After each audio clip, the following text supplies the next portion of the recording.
수학책 60쪽 얼마나 알고 있나요? 1번과 2번 문제입니다. 줄넘기한 시간과 소모된 열량 사이의 대응 관계를 알아보세요. 줄넘기한 시간과 소모된 열량 사이의 대응 관계를 알아보는 문제입니다. 시간과 열량 사이의 대응 관계 한번 보겠습니다. 1번. 줄넘기한 시간과 소모된 열량 사이의 대응 관계를 표를 이용하여 알아보세요. 여기 보니까 줄넘기한 시간을 이렇게 가로로 써 있고요.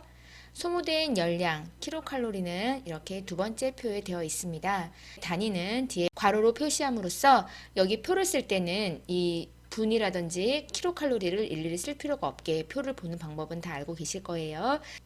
표를 알아보겠습니다. 1일 때 11이 되었고요. 2일 때 22가 되었습니다. 그리고 나머지 조건은 잘 모르겠고요. 15일 때 165가 되었네요. 자, 여러분들 규칙을 찾을 수가 있겠나요? 자, 하나씩 맞춰보겠습니다. 1일 때 11이 되었어요. 어떤 규칙을 찾아볼까요? 그래요. 내가 11배를 했다고 예상을 한번 해볼게요. 그리고 두 번째에서도 11배를 한번 해보세요. 2에다가 11배를 하니까 22가 나오나요? 네, 맞는 것 같아요. 그럼 마지막 힌트 한번 해볼게요. 15 곱하기 11을 하면 165 나오나요?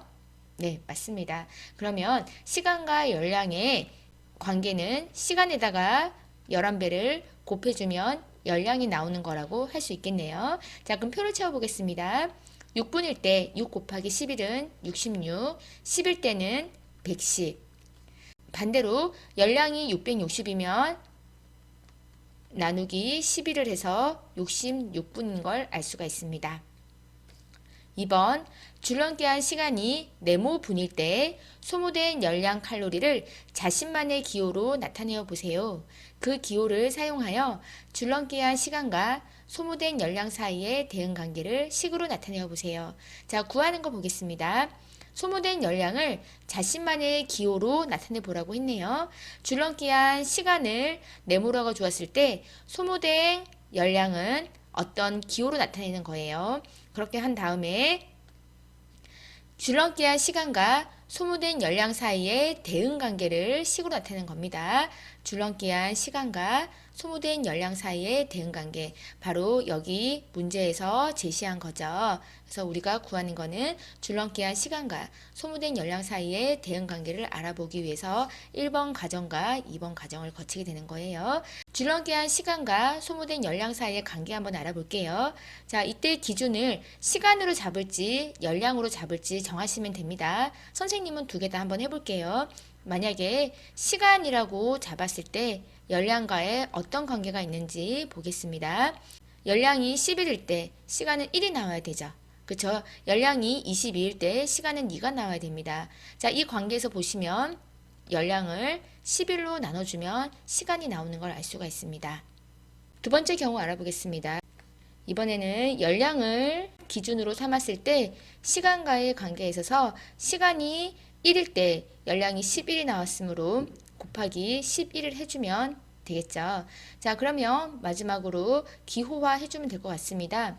줄넘기한 시간을 네모라고 했으므로 소모된 열량을 나타내는 기호는 여러분들 뭘로 정하셨나요? 선생님은 별로 넣겠습니다.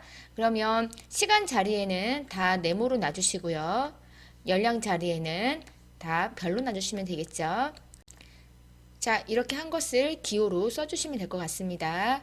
네모는 별 나누기 11 또는 별은 네모 곱하기 11로 쓰시면 될 것 같습니다. 여러분들은 어떤 식을 사용하셨나요? 3번에서 4번 문제입니다. 슬기의 나이와 연도 사이의 대응 관계를 알아보세요. 슬기의 나이와 연도 사이의 대응 관계입니다. 3번 슬기의 나이와 연도 사이의 대응 관계를 표를 이용하여 알아보세요. 나이와 연도는 우리가 알고 있는 내용이 있어요. 나이가 한 살씩 들어가면 연도도 한 해씩 늘어난다는 걸 알 수 있어요. 이거는 우리가 기본적으로 가지고 있는 배경 지식이 있기 때문에 쉽게 풀 수 있을 것 같아요. 그래서 힌트를 많이 주지 않았어요. 보겠습니다. 12살일 때 2019년도라는 힌트를 가지고 한번 이용해 보겠습니다. 12살보다 1살 작은 11살일 때는 2018년이겠죠. 그리고 2019년보다 한 해가 더 많은 2020년은 당연히 13살이 될 것 같습니다. 자, 그렇게 나가다가 20살 때 2027이라고 알려줬네요. 22살이면 2살이 더 지났으므로 2029년이 되겠습니다. 이렇게 표는 금방 완성했었을 것 같아요. 4번 보겠습니다. 슬기의 나이와 연도 사이의 대응 관계를 기호를 사용하여 식으로 나타내어 보세요 라고 되어 있어요. 자, 대응 관계를 나타내야 되는데요. 그러면 나이와 연도 사이의 관계를 잘 보겠습니다. 나이는 한 살씩 늘어났고요. 마찬가지로 연도도 1년씩 늘어났어요. 나이와 연도의 대응 관계는 하나씩 늘어나는 걸 알 수가 있어요. 12와 2019 어떻게 관계를 구할 수 있을까요? 그래요. 2019에서 나이 12를 빼보면 그 차이가 2007 되는 걸 알 수 있습니다. 마찬가지로 11과 2018 차이 관계도 2007인 걸 알고 있고요. 이렇게 모든 나이와 모든 연도는 2007의 차이가 있는 것을 알 수 있습니다. 따라서 연도 2019에서 12와 관계를 만들려면 여기서 빼기 2007을 하면 될 것 같습니다. 조금 더 알아보면 2018일 때도 2007을 빼면 11이 되는 걸 알 수 있죠. 이런 식으로 연도와 나이의 관계는 빼기 2007을 하면 대응 관계가 성립이 되는 것을 알 수가 있습니다. 여기서 기준을 연도로 놔보겠습니다.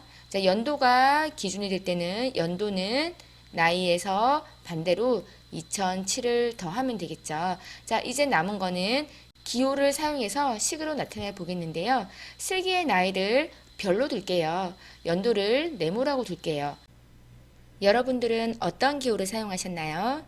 이제 나이 자리에 별, 연도 자리에 네모로 넣어서 식을 완성할게요. 선생님은 두 개씩을 다 사용했으므로 식을 둘 다 나타내 볼게요. 네모는 별 더하기 2007 아니면 별은 네모 빼기 2007 이렇게 대응 관계를 식으로 나타낼 수 있습니다. 5번 한 사람에게 공책을 2권씩 나누어 주려고 합니다. 사람의 수와 공책의 수 사이의 대응 관계를 잘못 이야기한 친구를 찾아 옳게 고쳐보세요. 자, 먼저 문제를 파악해 보겠습니다. 구하는 거 보겠습니다. 사람의 수와 공책의 수 사이의 대응 관계예요. 사람과 공책 사이의 대응 관계고요. 여기 주어진 조건은 한 사람에게 공책을 2권씩 준다는 거예요. 자, 그러면 친구들을 보기 전에 이 문제의 대응 관계를 먼저 알아보겠습니다. 한 사람일 때 2권씩, 2사람이면 4권씩, 3사람이면 6권씩, 4사람이면 8권씩. 자, 이렇게 보니까 여러분들 이제 대응 관계가 파악이 되나요? 선생님이 대응 관계를 알아볼 때는 최소한 몇 번째까지는 해야 된다고 했죠? 그래요. 최소한 4번째까지는 해봐야지 알 수가 있습니다. 적어도 4번이나 아니면 3번째까지 조건을 파악한 다음에 내가 규칙을 세울 수가 있을 것 같아요. 자, 여기 보니까 사람과 공책의 수 사이에는 사람과 공책의 사이에는 공책이 2일 때 사람은 1, 공책이 4일 때 사람은 2인 걸 볼 수가 있죠. 그러니까 나누기 2를 하면 될 것 같아요. 맞습니까, 여러분? 아니면은 공책을 기준을 두면 공책에는 사람에다가 곱하기 2를 해주면 사람의 수에다가 곱하기 2를 해주면 바로 공책의 수가 나타나겠죠. 사람이 1일 때 1 곱하기 2는 2, 사람이 2일 때 2 곱하기 2는 4 이런 식으로 사람을 기준으로 잡거나 공책을 기준으로 잡아서 여러분들이 구하시면 됩니다. 그러면 친구들의 이야기를 한번 들어볼게요. 먼저 슬기 보겠습니다. 대응 관계를 알면 사람의 수가 많을 때도 공책의 수를 쉽게 알 수 있어. 슬기말은 맞죠? 우리가 대응관계 어떤 규칙을 알게 되면 우리가 사람의 수가 많아요. 한 명, 두 명, 세 명일 때는 관계없지만 사람의 수가 뭐 많이 넘어간다도 곱하기 2만 하면 공책의 수를 알 수가 있어요. 그래서 슬기말은 맞습니다. 중기 보겠습니다. 대응관계를 나타낸 식에서 별 곱하기 2는 다이아몬드라고 했습니다. 그럼 별은 사람이 되겠네요. 자, 사람의 수에다가 곱하기 1을 하면 바로 다이아몬드, 공책의 수를 우리가 알 수 있을 것 같아요. 자, 그런데 중기는 별은 공책의 수라고 했어요. 그러면 다이아몬드는 사람의 수. 중기는 사람과 공책을 잘못 말했네요. 별은 공책의 수, 다이아몬드는 사람의 수. 이 관계가 바뀌었네요. 그래서 중기는 잘못했다고 볼 수 있습니다. 지혜 보겠습니다. 사람의 수를 네모, 공책의 수를 세모라고 했을 때 두 양 사이의 대응관계는 공책 나누기 2는 사람의 수. 맞습니까, 여러분? 공책이 두 건인 경우에 2 나누기 2는 사람의 수, 한 명이 되겠죠. 그래서 지혜는 옳게 말했네요. 자, 중기를 여러분들이 잘못 말했다고 잘 찾았나요? 그리고 옳게 고치면 사람과 공책의 수를 반대로 하면 되겠죠. 별 곱하기 2는 다이아몬드에서 별은 사람의 수고요. 다이아몬드는 공책의 수가 되겠죠. 아니면 이렇게 고칠 수 있을 것 같아요. 내가 별을 공책이라고 하고 다이아몬드를 사람이라고 했다면 똑같이 사람 곱하기 2는 공책, 이렇게 식을 고쳤으면 될 것 같습니다.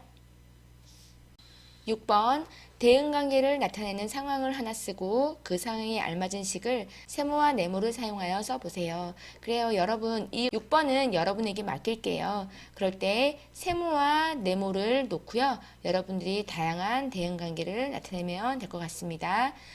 자, 이렇게 3단원 규칙과 대응을 마무리하겠습니다. 고생하셨습니다.